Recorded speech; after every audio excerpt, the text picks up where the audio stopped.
There is a popular experiment on YouTube where you can make a watermelon explode when rubber bands are wrapped around it. But what is really happening during this experiment? Well, first let's start with the basics. What does a light bulb, a wind turbine, and the sun have in common?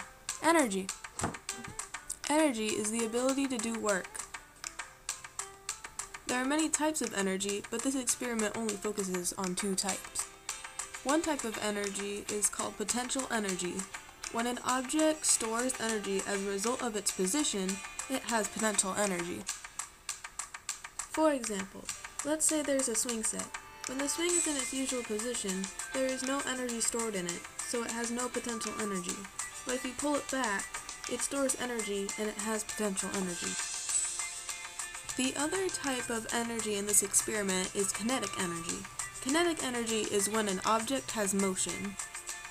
Let's go back to the swing set example. Let's say you let go of the swing when you pulled it back.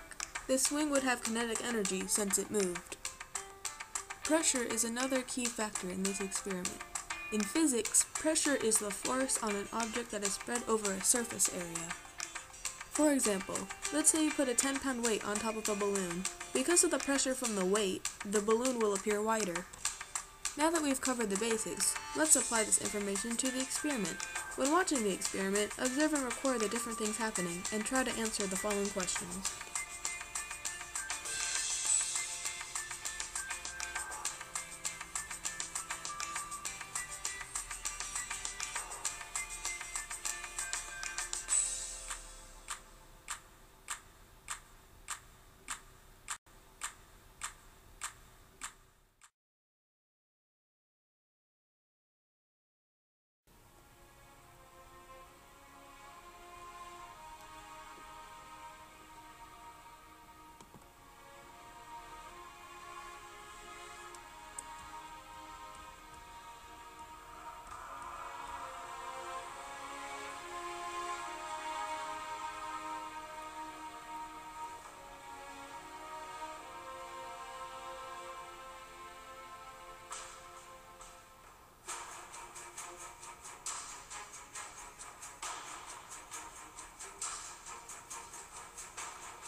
Now let's go over the questions.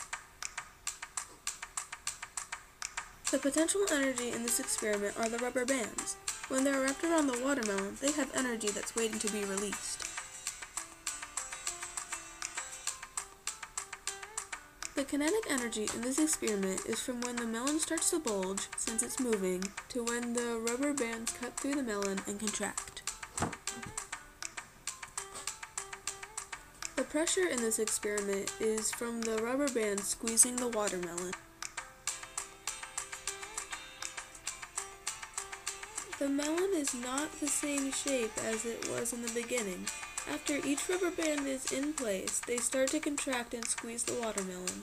All of that pressure from the outside is forcing the inside of the watermelon to find somewhere else to go, so it's starting to bulge. The watermelon explodes when enough rubber bands are added and the strength of the rubber band's potential and kinetic energy put enough pressure on the watermelon to squeeze the top and the bottom of the melon apart.